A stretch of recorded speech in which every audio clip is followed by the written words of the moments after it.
Excellence, vous êtes un grand économiste congolais. Après avoir travaillé longtemps, il y a un pouvoir qui passe, il y a un autre qui arrive. Vous avez été l'un des acteurs de ce régime qui est passé à ses débuts, voire même à sa sortie en tant que directeur de cabinet. C'est sûr que vous maîtrisez mieux la question économique de la République démocratique du Congo. Qu'est-ce qui bloque l'expansion de l'économie congolaise en général, tout en sachant que nous avons plusieurs richesses ou ressources naturelles? Je serai bref et simple. Ce qui bloque l'expansion de l'économie congolaise, comme vous avez bien cité le mot, ce sont les dogmes auxquels nous avons adhéré, les dogmes économiques. En l'occurrence, on considère comme programme économique dans ce pays,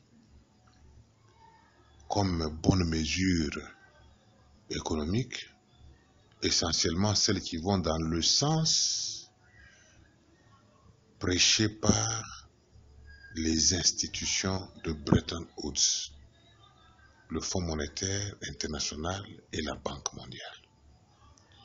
Ces institutions internationales qui dictent au monde entier le comportement des économies nationales se focalisent essentiellement sur des politiques de répression financière, des politiques de répression de la demande. Ce sont des institutions qui sont contre toute forme de politique expansionniste. Nous parlons bien de l'expansion de l'économie congolaise. L'expansion de l'économie congolaise, on peut l'envisager du point de vue des politiques monétaires et des politiques budgétaires. Ce sont des politiques qui régulent la conjoncture économique. Le Fonds monétaire international n'acceptera jamais qu'un pays comme celui-ci s'inscrive dans la logique d'une politique monétaire ou d'une politique budgétaire expansionniste parce qu'elle juge ces politiques comme étant essentiellement inflationnistes. Et l'inflation n'est pas condamnée par le Fonds monétaire international par rapport aux intérêts des économies nationales comme la nôtre, mais par rapport aux dégâts que cela peut produire sur le marché mondial. Et là, j'en viens à la question de ce qu'on appelle la mondialisation, qui est en fait l'aboutissement de cette économie, j'allais dire, l'économie classique, qui est préconisée sous une autre forme, justement par ces institutions de Bretton Woods, le Fonds monétaire, la Banque mondiale. Ne parlez pas expansion tant que vous avez des regards tournés vers le Fonds monétaire et vers la Banque mondiale. C'est ce que je peux vous dire. Merci. En tant qu'expert, par où le nouveau pouvoir de Tshisekedi doit commencer pour relancer l'économie nationale? Je viens de le dire, par revisiter ces dogmes. Par exemple, si M. Tshisekedi veut réellement apporter dans ce pays le changement, parce que c'est ça qu'il préconise, il faudrait qu'il fasse un choix intelligent. Le choix intelligent consiste à se poser une question que j'ai déjà soulevée quelque part, même si on ne comprend pas toujours ce que je dis parfois. Quel type de changement M. Tshisekedi veut-il imprimer à ce pays? Est-ce un changement de conformation ou un changement de configuration? Là, j'emprunte le langage des chimistes. En économie, en chimie, excusez-moi, dans les liaisons chimiques, on parle du changement de conformation lorsque vous gardez les mêmes éléments en interchangeant simplement des tasses de place. Vous permutez un élément qui était sur la position X et vous le mettez sur la position Z. Mais c'est les mêmes éléments qui restent et vous avez un changement, mais c'est un changement de conformation. Mais un changement de configuration invite à la rupture de la chaîne.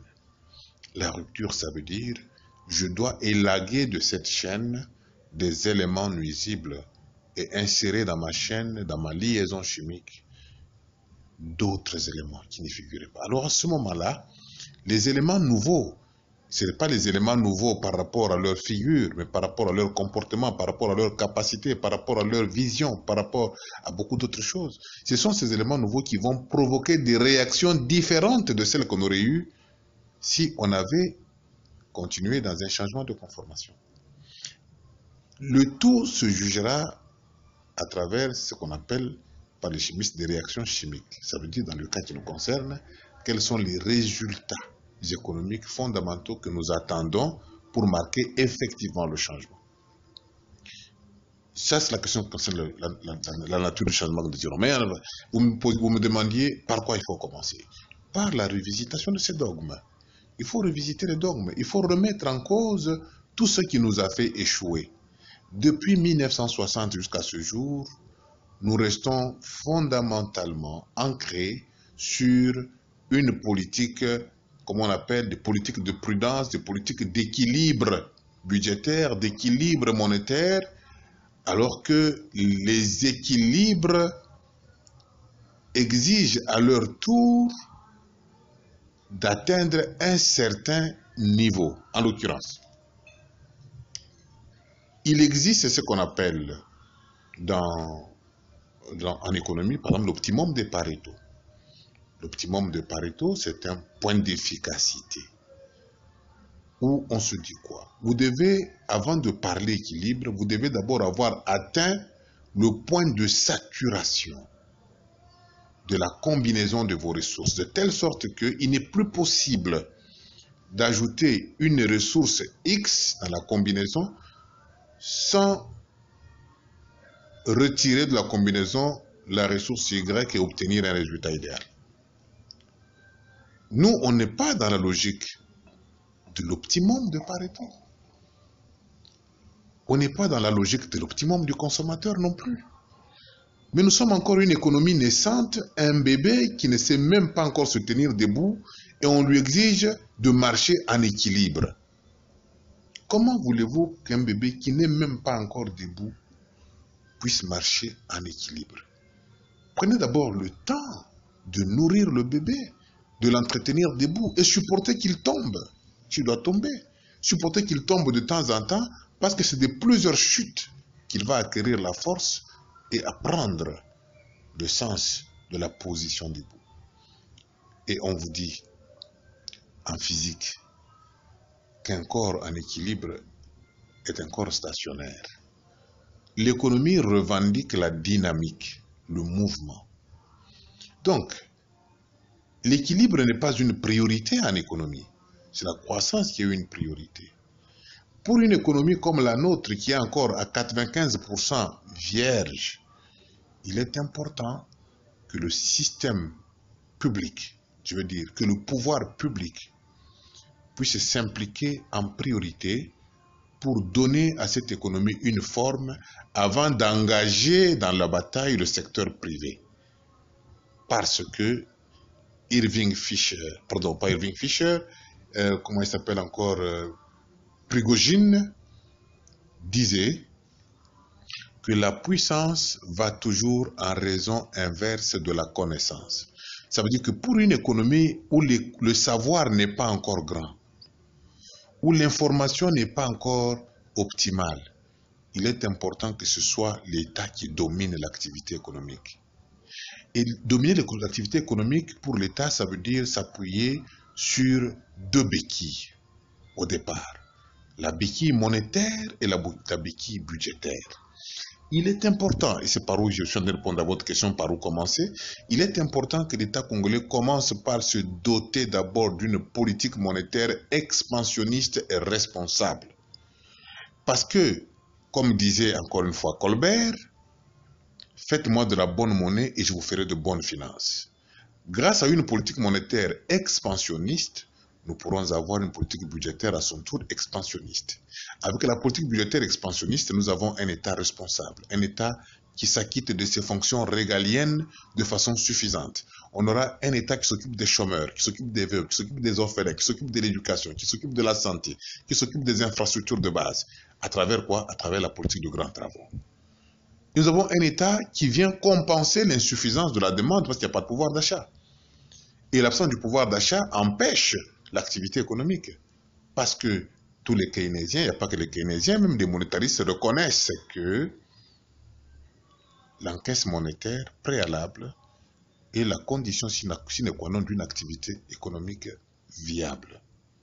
Encore que les keynésiens disent que la demande est le moteur de l'activité économique.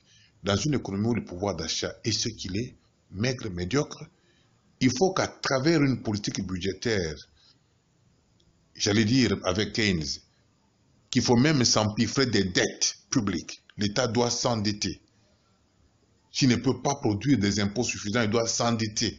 Et s'endetter sans limite pour financer la demande, pour provoquer la consommation et obtenir à ce moment-là le moteur de la production. C'est par là qu'il faut demander, qu'il faut commencer. Politique monétaire, politique budgétaire, responsable, expansionniste. Et nous avons une économie qui se remet debout à l'aide de ces deux béquilles pour marcher. Merci. Kabila arrive à la fin de son mandat et part. Voici arrivé Tshilombo, que vous êtes à qui vous donnez des leçons, s'il faut dire, ou des conseils. Quelle lecture pouvez-vous faire de ses premières réalisations jusqu'à présent?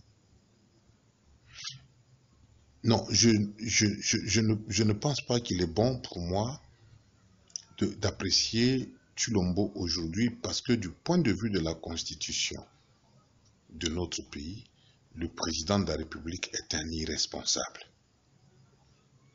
Donc tout ce qu'il est en train de faire, ça ne devrait pas relever de lui. Il s'agit des mesures d'urgence. Mais attendez, la plus grande urgence qu'il y a, c'est de mettre en place un gouvernement. Et il appartient au gouvernement de faire agréer son programme d'action et c'est sur ce programme que nous pouvons juger. Aujourd'hui, on va juger le programme du chef de l'État alors que la Constitution le lave en disant il est irresponsable, tout ce qu'il peut commettre comme bêtise, il n'en répondra jamais. Qu'il nous donne un gouvernement et nous allons apprécier l'action de son gouvernement. Et s'il vous demandait de travailler avec lui, allez-vous accepter? Mais je suis déjà en train de travailler avec lui en étant là où je suis, en vous accordant cette interview s'il parvient à la suivre. Je suis déjà en train de donner au chef de l'État de bons conseils qu'il peut suivre. C'est une façon de travailler avec lui. Tout citoyen qui est dans ce pays, et même tout citoyen qui est à l'extérieur, qui s'intéresse à ce qui se passe dans ce pays, qui critique ou qui encourage, il travaille avec le chef de l'État. Travailler avec le chef d'État n'est pas simplement le fait d'être nommé par lui et s'asseoir à côté, dans un fauteuil à côté de son bureau. Travailler avec le chef de l'État, travailler avec le gouvernement, travailler avec le régime politique, c'est faire tout ce qui peut concourir à l'avancement du pays. Tout ce qui peut créer un peu plus de bien-être, un peu plus de paix, un peu plus de sécurité, un peu plus d'amour, un peu plus de partage. On travaille. Avez-vous un dernier mot à dire? C'est de vous remercier, de remercier le journal Triomphe, de m'avoir accordé l'occasion de livrer mon petit point de vue sur des questions préoccupantes de l'économie, parce que, encore une fois, je dois confesser que tant que l'économie ne marchera pas, la politique ne marchera jamais. L'économie est la condition de tout, parce que c'est la réponse à la condition de l'existence humaine. Je vous remercie. Excellence, vous êtes un grand économiste congolais. Après avoir travaillé longtemps, il y a un pouvoir qui passe, il y a un autre qui arrive. Vous avez été l'un des acteurs de ce régime